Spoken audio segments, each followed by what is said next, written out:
these? I got a little obsessed with mine. In fact, I got a little obsessed with all my stuff. Have you ever wondered where all the stuff we buy comes from and where it goes when we throw it out? I couldn't stop wondering about that, so I looked it up.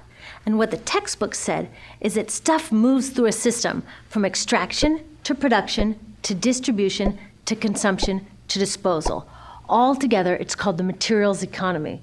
Well, I looked into it a little bit more. In fact, I spent 10 years traveling the world, tracking where our stuff comes from and where it goes.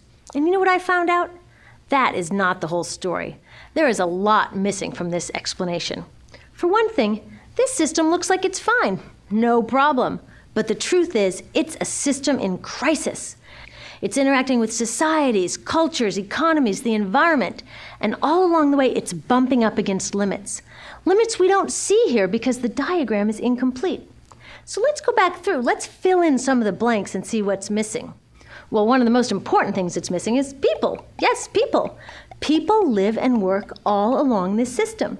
And some people in this system matter a little more than others. Some have a little more say.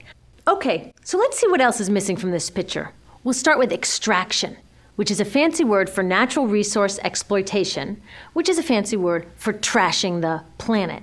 What this looks like is we chop down the trees, we blow up mountains to get the metals inside, we use up all the water, and we wipe out the animals. So here we are running up against our first limit.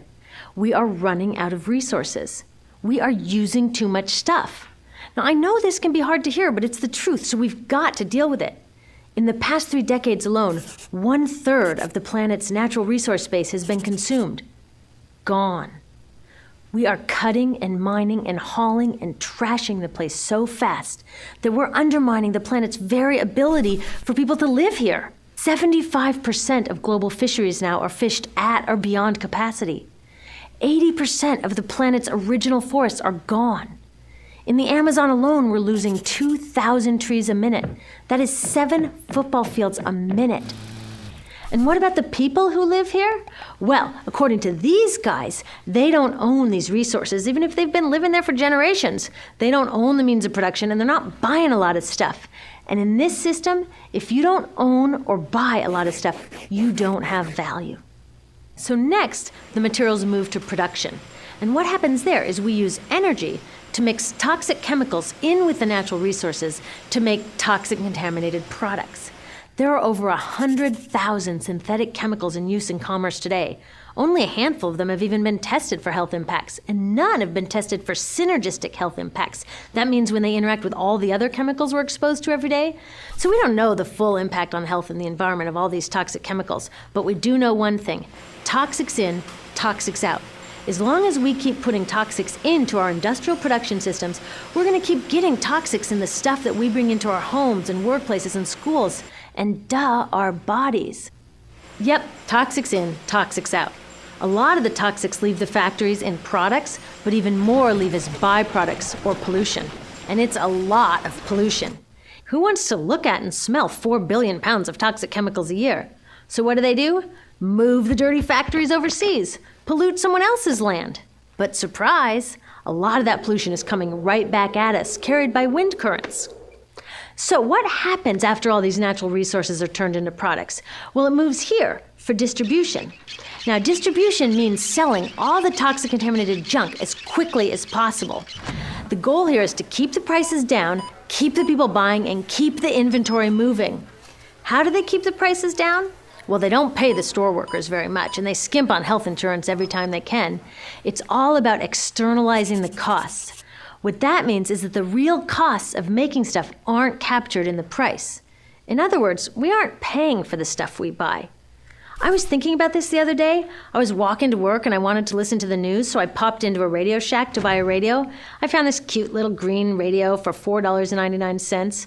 I was standing there in line to buy this thing, and I was thinking, how could $4.99 possibly capture the cost of making this radio and getting it into my hands? The metal was probably mined in South Africa.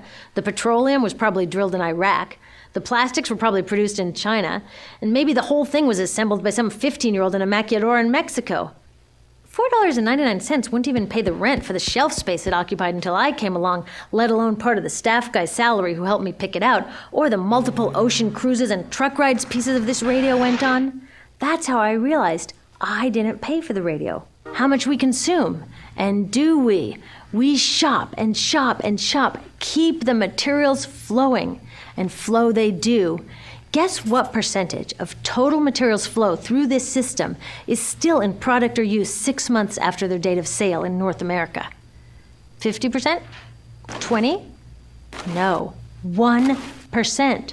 1. In other words, 99% of the stuff we harvest, mine, process, transport, 99% of the stuff we run through this system is trashed within 6 months. Now, how can we run a planet with that level of materials throughput? It wasn't always like this. The average U.S. person now consumes twice as much as they did 50 years ago. Ask your grandma. In her day, stewardship and resourcefulness and thrift were valued. So how did this happen? Well, it didn't just happen. It was designed. Planned obsolescence is another word for designed for the dump.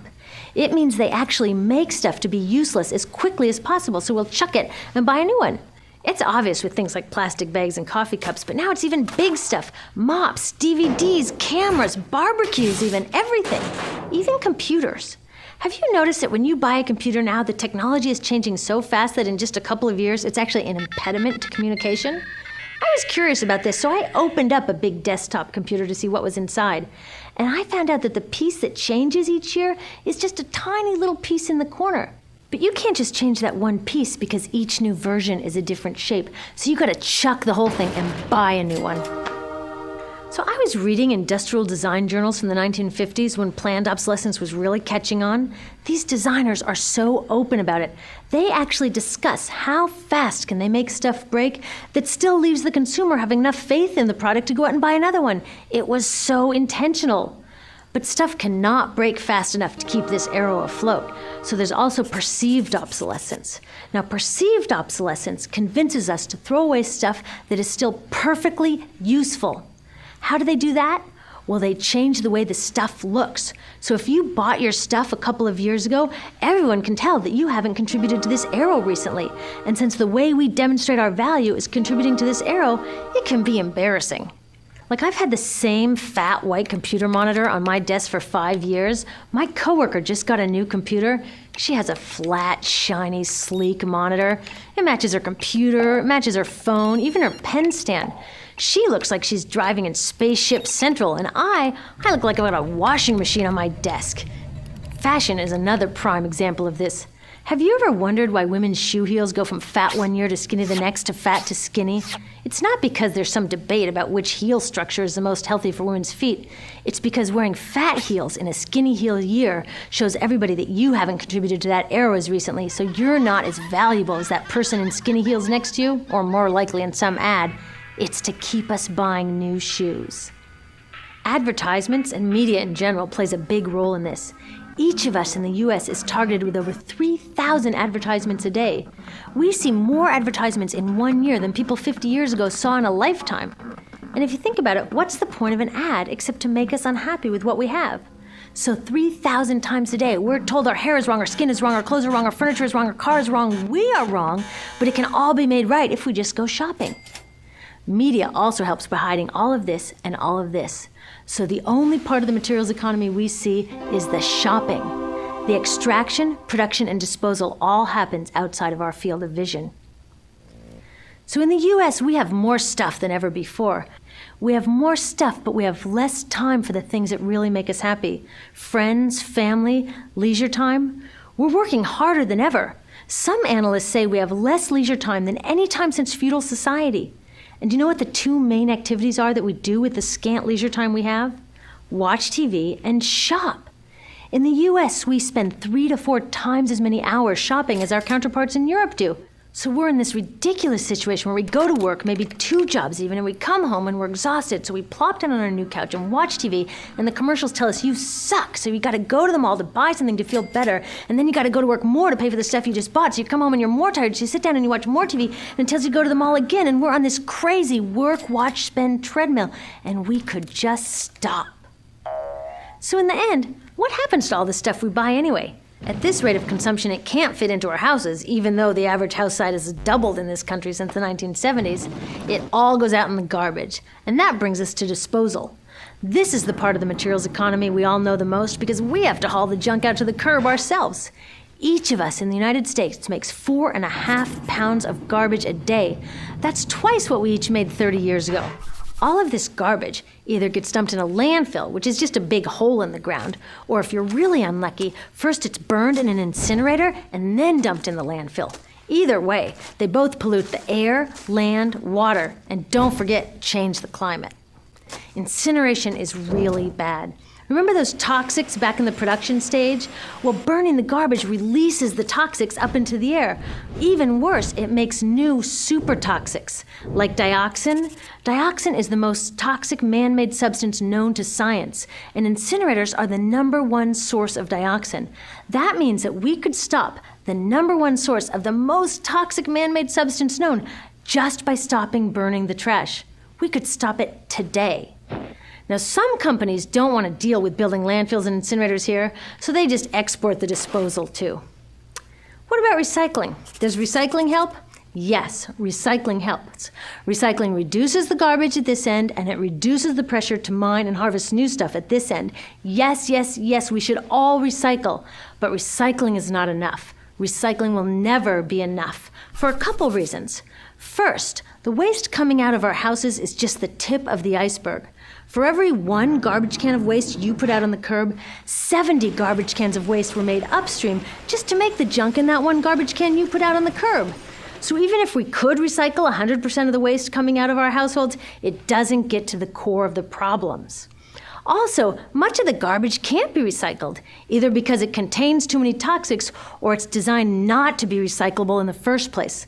Like those juice packs, where they have layers of metal and paper and plastic all smushed together, you can never separate those for true recycling. So you see, it is a system in crisis. All along the way, we are bumping up against limits. From changing climate to declining happiness, it's just not working. But the good thing about such an all-pervasive problem is that there are so many points of intervention. There are people working here on saving forests and here on clean production, people working on labor rights and fair trade and conscious consuming and blocking landfills and incinerators, and very importantly, on taking back our government so that it really is by the people and for the people. All of this work is critically important, but things are really going to start moving when we see the connections, when we see the big picture. When people along the system get united, we can reclaim and transform this linear system into something new, a system that doesn't waste resources or people. Because what we really need to chuck is that old school throwaway mindset. There's a new school of thinking on this stuff, and it's based on sustainability and equity, green chemistry, zero waste, closed-loop production, renewable energy, local living economies. It's already happening. Now, some say it's unrealistic, idealistic that it can't happen, but I say the ones who are unrealistic are those that want to continue with the old path. That's dreaming. Remember, that old way didn't just happen. It's not like gravity that we've just got to live with. People created it, and we're people too. So let's create something new.